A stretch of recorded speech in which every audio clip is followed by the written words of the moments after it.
नमस्कार, आदाब, सत श्री अकाल। रूही का शर्मा चैनल में आप सभी का स्वागत है। आज की कहानी के लेखक हैं जिन्होंने व्यंग्य में हर किसी को पछाड़ दिया, जो कि प्रेमचंद्र जी को अपना पुरखा मानते हैं। बिल्कुल सही समझ रहे हैं आप। आज हम बात करने वाले हैं हरिशंकर परसाई जी की। उनकी कहानी का नाम है एक लड़की 5 दीवाने। यह एक व्यंग्य कथा है। तो चलिए कहानी शुरू करते हैं। गोरकी की कहानी है। 26 आदमी और एक लड़की। इस लड़की की कहानी लिखते मुझे वह कहानी याद आ गई। रोटी के एक पिंजड़ा नुमा कारखाने में 26 मजदूर सुअर से भी बदतर हालात में रहते और काम करते हैं। मालिक की जवान लड़की जब निकलती है, वे सब सीखचों से उसे देखते हैं। जीवन के रेगिस्तान में थोड़ी हरियाली आती है। वे उसे देवी जैसी पूजते हैं। अलग अलग और इकट्ठे उससे प्रेम करते हैं। एक दिन जब वे अपने उच्च वर्गीय प्रेमी के साथ बाहर निकलती है, वे आदतन उसे झांकते हैं। लड़की कहती है, सुअर कहीं के, और प्रेमी के साथ चली जाती है। पर जिस लड़की की कहानी मैं लिख रहा हूं, वह बड़े आदमी की लड़की नहीं, गरीब मध्यम वर्गीय परिवार की बड़ी लड़की है। पिता सरकारी नौकर हैं। पत्नी बच्चे पैदा करने में गांधारी की स्पर्धा करती हैं। गांधारी ने अंधे पति से 100 बेटे पैदा कर दिए थे और इस औरत ने जवानी में ही आंखों वाले पति से 4 पैदा कर लिए हैं। 5वें का शिलान्यास हो गया है। मरियल है, पूरा खाने को नहीं मिलता। शरीर में खून नहीं, हड्डी ही हड्डी है। बड़ी लड़की विशेष दुर्बल नहीं है, वही खाना बनाती है। माँ तो लगातार प्रसूति ही रहती है। लगता है लड़की खाना बनाते बनाते एक आध रोटी ज्यादा निगल लेती होगी। रोटी बड़े बड़े क्रांतिकारियों को कमजोर बनाती है। चे गुवायरे ने डायरी में लिखा है कि एक बहादुर गुरिल्ला साथी एक दिन चोरी से डबल रोटी के 2 टुकड़े खा गया। दूसरे दिन उसे दंड में नाश्ता नहीं दिया गया। लड़की छरहरी है, सुंदरी है और गरीब की लड़की है। अब मोहल्ला ऐसा है कि लोग 12-13 साल की बच्ची को घूर घूर कर जवान बना देते हैं। वह समझने लगती है कि कहाँ घूरा जा रहा है। वह इन अंगों पर ध्यान देने लगती है। ब्लाउज को ऊंचा करने लगती है, नीचे कपड़ा रख लेती है, कटाक्ष का अभ्यास करने लगती है। पल्लू कब खसकाना और कैसे खसकाना है, यह सब अभ्यास करने लगती है। घूरने से शरीर बढ़ता है, आंखें बड़ी ताकतवर होती हैं। रहीम ने कहा है, रहीमन मन महाराज के दृगसो नहीं दीवान, जाही देख रीझे नयन, मानते ही हाथ बकान। मन के दीवान जी जो होते हैं वो है नयन। नयनों के उपयोग के ज्ञानी उनका असर जानते हैं। अगर आंखों का असर भीतर पड़ रहा है तो स्त्री लॉकेट हाथ में लेकर उसे हिलाने लगती है।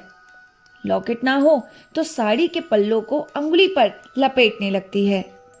थोड़ी कठिनाई उसके साथ होती है जो स्वेटर बुन रही है, पर ध्यान से देखो तो वह भी 2-4 खाने गलत बुन देती है। हाँ, उन्हें धकेल कर उन्हें उकेल कर फिर बुनने लगती है। यही तो है स्त्री का जीवन। बाकी चलतू साफ ही कह देती है, आज तो आपसे ही आइसक्रीम खाएंगे, चलिए। लड़की को बाकी घूरने वाले अब हताश होकर कहीं और घूर रहे हैं। अब कुल 5 दीवाने बच्चे हैं जो सामने बैठते या चक्कर लगाते हैं। चक्कर लगाता प्रेमी बैठे प्रेमी से सवाया पड़ता है, क्योंकि वो मेहनत करता है। फिर परंपरा से कूचे की खाक छानता चला आ रहा है। लड़की 18 साल की हो रही है, उभार पर है, छज्जे पर आकार दिखने लगा है। छज्जे पर आकर देखने लगती है तो उपस्थित दीवाना समझता है मेरे लिए ही खड़ी है, मुझी को देख रही है।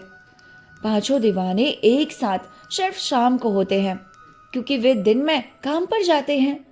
दिन में जो हाजिर होता है वह छज्जा देखता रहता है, आंखें मिलाता है, हाव भाव करता है। सामने एक अधेड़ मर्चेंट की दुकान है, नीचे क्रॉकरी की। क्रॉकरी वाला जवान है, मगर उसकी मुसीबत यह है कि छज्जा सर के ऊपर पड़ता है। जनरल मर्चेंट के बगल में किताबों की दुकान है, जिसका मालिक 40 साल का खूबसूरत आदमी है। ठीक सामने के 2 कमरे में मकान में एक जवान आदमी रहता है, जो बीमा कंपनी में काम करता है और 500-600 से ऊपर की कमा लेता है। ये 3-4 घंटे ही बाहर रहता है, बाकी समय घर में काटता है। कुंवारा है ना। घर के सामने एक हलवाई की दुकान है। 50 पर पहुंचता होगा, पर वो भी दीवाना है। अब पहले हम बात कर लेते हैं दीवानों की। पहला दीवाना नंबर 1। इसे कुल 3-4 घंटे का काम है। माल यहाँ से वहां सप्लाई करने के बाद फ्री हो जाता है। वहां जनरल मर्चेंट की दुकान पर आकर बैठ जाता है। आर्थिक कठिनाई में रहता है। उसने दाढ़ी बढ़ा ली है। दाढ़ी अलग अलग तरह की होती है। प्रेमी की दाढ़ी अलग, मुल्ला की अलग, मुफलिस की अलग। इसने प्रेमी की दाढ़ी बढ़ा ली है। ट्रिम करवाता है। दाढ़ी दीन भी होती है और रौबदार भी। यह दाढ़ी वाले व्यक्ति के व्यक्तित्व और आंखों के भाव से मालूम हो जाता है। कुछ दाढ़ियां क्षमा याचना करती मालूम होती हैं। इस प्रेमी का विश्वास है कि दाढ़ी बढ़ाकर, आंखों में भिखारीपन लेकर औरत का सामना करो तो वो आकर्षित हो जाती है। यह दाढ़ी और दीनता लिए कभी दुकान पर बैठकर छज्जा देखता है या फिर सामने की सड़क पर टहलता है। सही है, कुछ औरतों को दाढ़ी पसंद होती है। मैंने सुना है कुछ औरतें पति की दाढ़ी को इतना पसंद करती हैं कि सुबह दाढ़ी में टूथपेस्ट लगाकर उसी से ब्रश कर लेती हैं। ये प्रेमी सिर्फ देखता है। छज्जे पर ऑक्सीजन लेने आती है तो दाढ़ी वाला समझता है कि वह उसे ही देखने आई है और दीन हो जाता है। वह करुणा में से प्रेम निकालता है। करुणा में से प्रेम निकलता भी है। गांव की चलतू औरत कहती है, इतने बड़े बड़े आदमी के लड़के और मेरे पांव पड़े। मेरा तो जी पसीज जाए। नहीं करते नहीं बने। दाढ़ी वाले को कभी कभी लड़की का सामीप्य प्राप्त होता है। नीचे के नल से लड़की का भाई बाल्टियां भरकर ऊपर ले जाता है। कभी वह नहीं होता, लड़की पानी भरने नीचे आ जाती है। तब दाढ़ी वाला प्रेमी पानी की बाल्टियां उठाकर दरवाजे तक रख आता है। वो कहती है, बड़ी तकलीफ की तुमने भैया। दाढ़ी वाला भैया संबोधन से बहुत डरता है, कहीं ये राखी ना बांधने लगे। दाढ़ी वाले प्रेमी को 7-8 घंटे जनरल मर्चेंट की दुकान पर बैठने के लिए बहाना चाहिए। वो कहता है, बड़े भैया, मैं तो पुस्तक में फुर्सत रहता हूँ, कुछ काम हो तो बता दिया करिए। दुकानदार से पार्सल छुड़ाने, माल सप्लाई करने भेज देता है। सेठ से बाहर का काम न करने वाले नौकर को निकाल दिया है। क्यों रखेगा भाई नौकर जब फ्री का मिल रहा है तो। चलिए बात करते हैं दीवाना नंबर 2 की। ये 30 साल के लगभग है। गोरा और साधारणतः देखने में अच्छा है। इसे दूसरों से कुछ ज्यादा सुविधाएं भी हैं और कुछ असुविधाएं भी। सुविधा यह है, वह रुपए उधार दे देता है, पर उधार देने लेने लड़की का बाप आता है। वो चाहता है लड़की आए। कहता है, तुम क्यों तकलीफ करते हो, बच्चों को भेज दिया करो। पर बाप खुद ही उधार लेने आता है या लड़की की माँ आ जाती है। असुविधा इस दीवाने को यह है कि लड़की ऊपर रहती है, वह उसे देख नहीं सकता। पीछे की तरफ जाता है तो वहां ऊपर लकड़ी की जाली रहती है। लड़की उसे दिखती नहीं है। मजदूरी में वह पुस्तक प्रेमी हो गया है। वह सामने की किताब की दुकान पर बैठता है, 1-8 घंटे और मुआवजे के रूप में गुलशन नंदा की कोई किताब खरीद लेता है। इधर एक तरीका उसने और निकाला। सब्जी का ठेले वाला थोड़ी दूर पर, जहां रोज काफी सब्जी खरीदने वाले परिवार रहते हैं, वहां खड़ा होता है। क्रॉकरी वाले ने सोचा कि ठेला वाला यहाँ भी खड़ा हो तो वह सब्जी खरीदने नीचे आया करेगी। उसने ठेले वाले से कहा, इधर भी खड़ा रहा करो। उसने उम्मीद की कि भाव ताव को लेकर बात होगी। कभी उसके पास पैसे ना होंगे, मैं उधार दे दिया करूंगा और बाद में चुकता कर दूंगा। ठेले वाले ने कहा, यहाँ भाई साहब खरीदने वाले ही नहीं हैं। दीवाने ने कहा, क्यों नहीं, 1-2 रोज देखो। ठेले वाला दरवाजे के पास खड़ा होकर आवाज लगाने लगा। लड़की ऊपर से आई।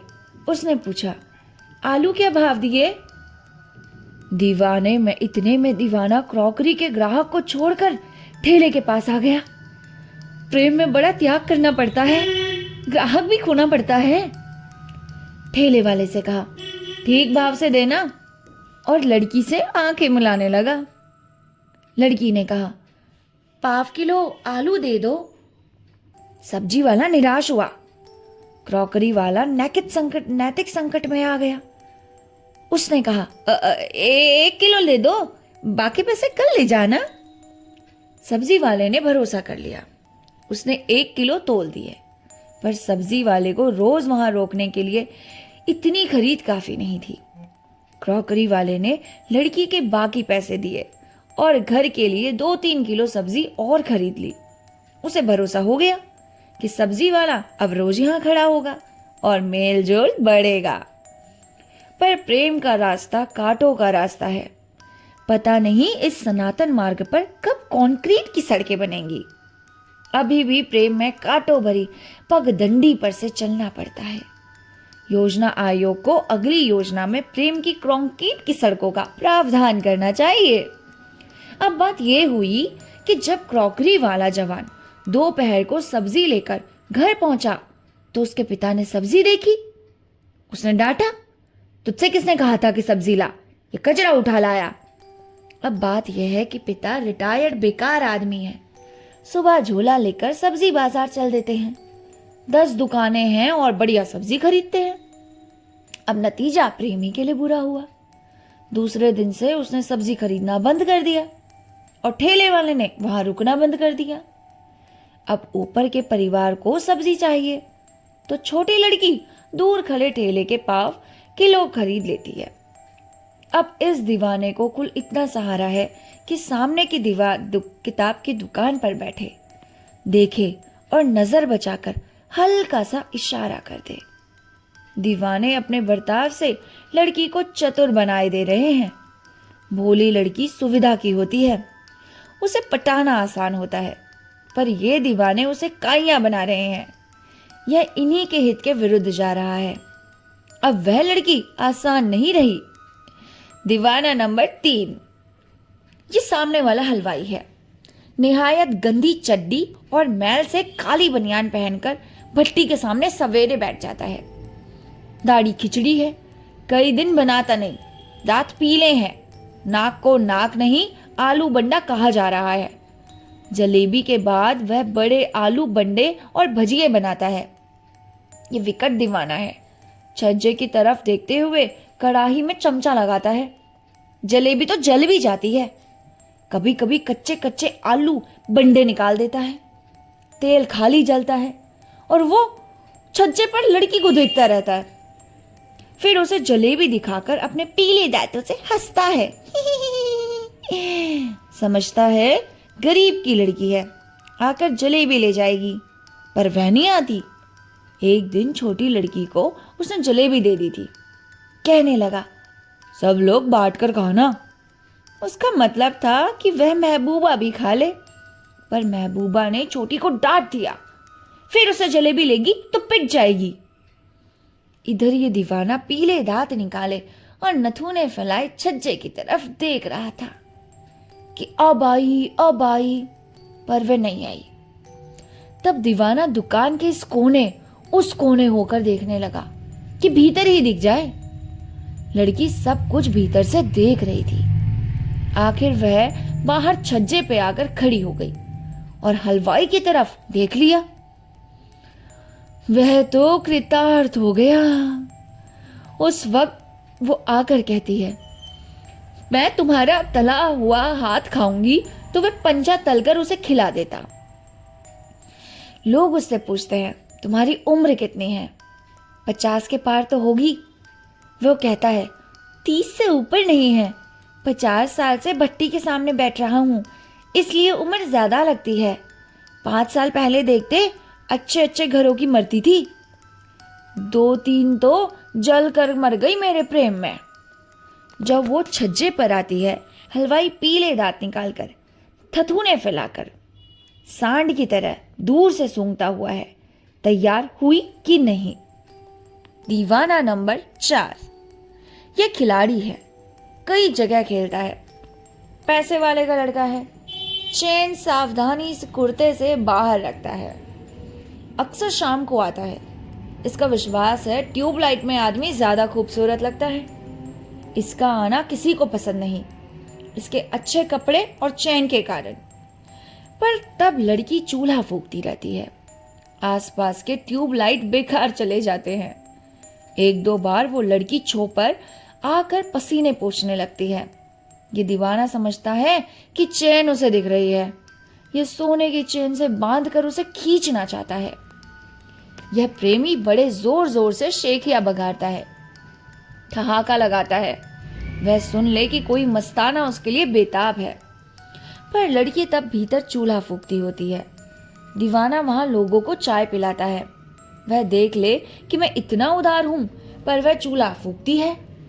जोर से कहता है, अरे हजारों रुपए फूंक दिए, यहाँ तो पैसे को मिट्टी समझते हैं।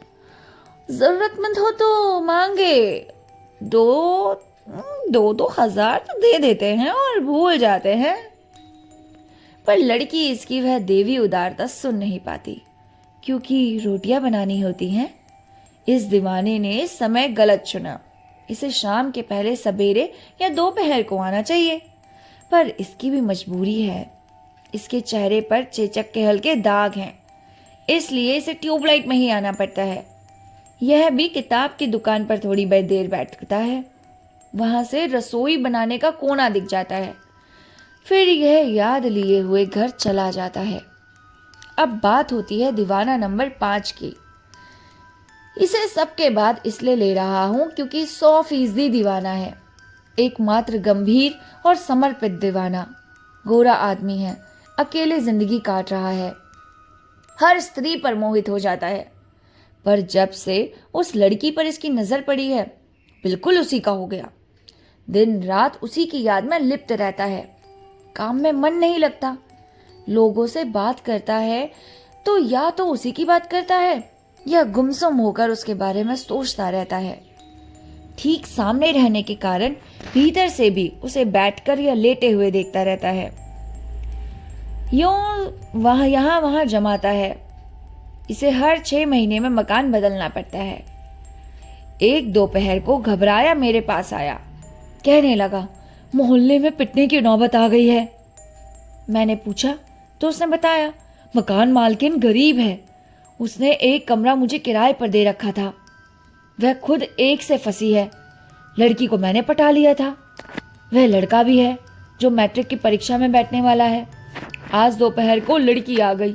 माँ ऊपर सो रही थी। हम दोनों बिस्तर में थे कि माँ आ गई। देखा तो चिल्लाई, अरे इसे क्या चकलागर समझ रखा है? भले आदमियों के मोहल्ले में ये कारनामे, मेरी लड़की को बिगाड़ रहे हो। मैं अभी मोहल्ले वालों को पुकारती हूँ, तुम्हारी बोटी बोटी करवाती हूँ। मैंने पूछा, फिर तुमने क्या किया? उसने कहा, मैंने उसके पाँव पकड़ लिए और कहा, मुझे माफ कर दो। मैंने पूछा, लड़की से उसने क्या किया?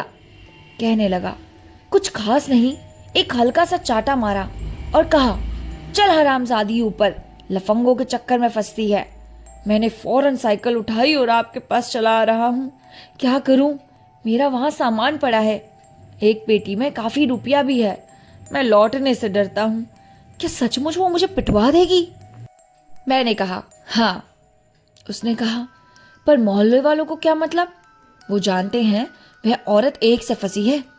क्या वो लोग मेरी बात नहीं मानेंगे? मैंने कहा, बिल्कुल नहीं मानेंगे।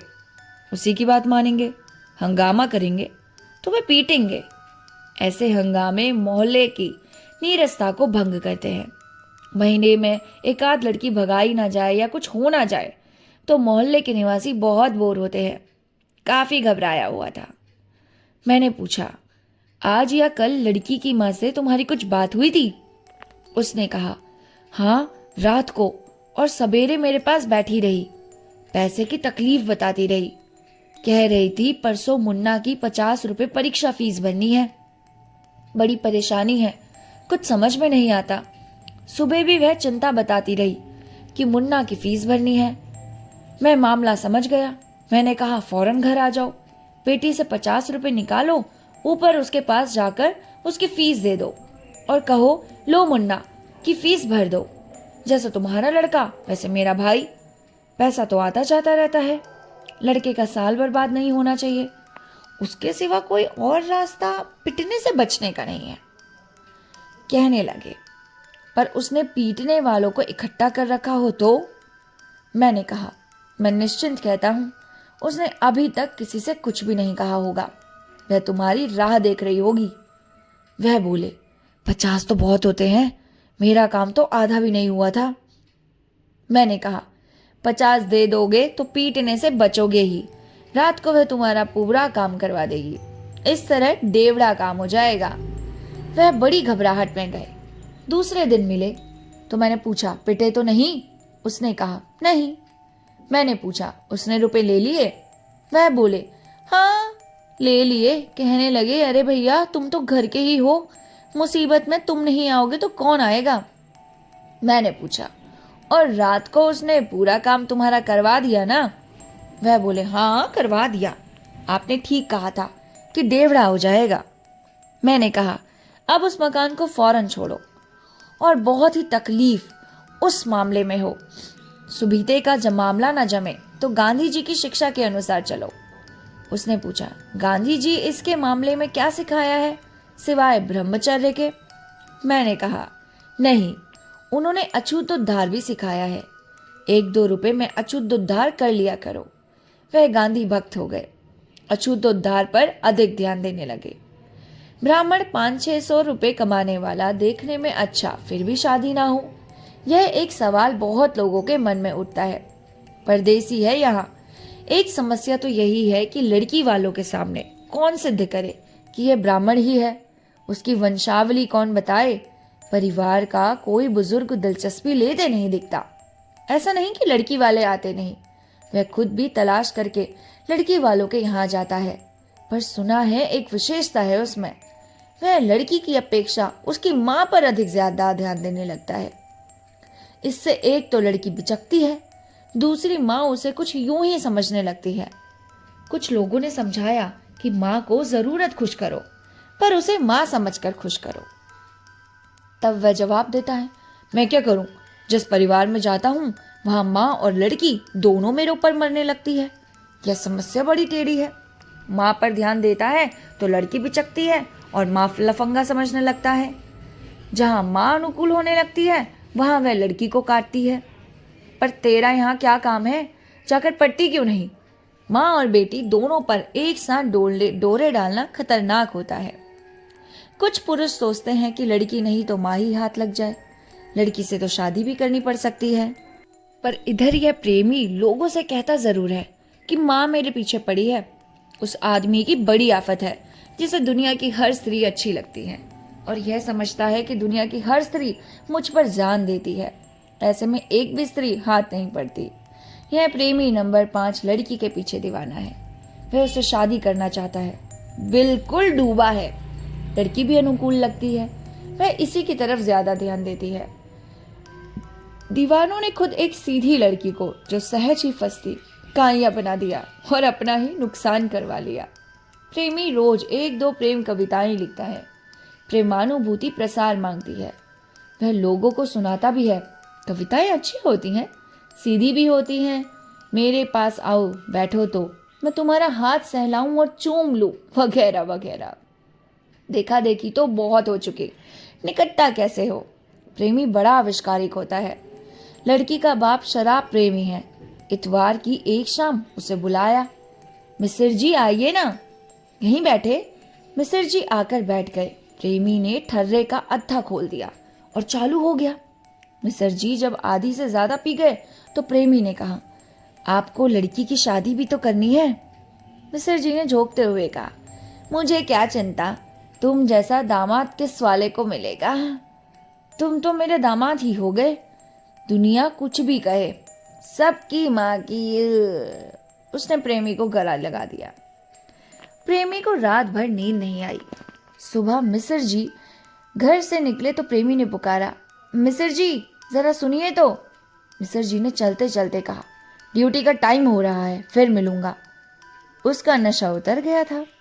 एक नैतिकवादी यह सीधा खूबसूरत पुस्तक विक्रेता है, 3 बच्चे हैं, अच्छी पत्नी है। इसके लिए दुनिया में दूसरी और कोई औरत नहीं है। मैं कभी कभी उनके पास बैठता हूँ। वे पीड़ित हैं, कहते हैं यह क्या चला है मोहल्ले में, बड़ी खराब बात है, तमाम हल्ला फैला हुआ है, ये बंद होना चाहिए। फिर कहने लगे हमारी भी बदनामी हो रही है। वे 3 दीवाने हमारी दुकान पर आकर उससे आंखें लड़ाते हैं और इशारे करते हैं, इससे हमारे धंधे पर असर पड़ेगा। मैंने उनमें से 2 को तो साफ कह दिया कि यहाँ ना बैठो। मैंने थोड़े हल्के मूड में कहा, तुम तो हो बुद्धू, मैंने देखा कि वह लड़की तुम्हारी तरफ बहुत देखती है, वह तुमसे बहुत आकर्षित है, तुम एक आध बार उसकी तरफ देख लिया करो। उन्होंने कहा, फालतू बात मत करो, हम इन झंझटों में नहीं पड़ते, हमारी वाइफ है। और यह कहानी यहीं पर ख़त्म होती है। आपको ये कहानी कैसी लगी हमें लिखकर ज़रूर बताइए। मिलते हैं आपसे अगली कहानी के साथ, तब तक के लिए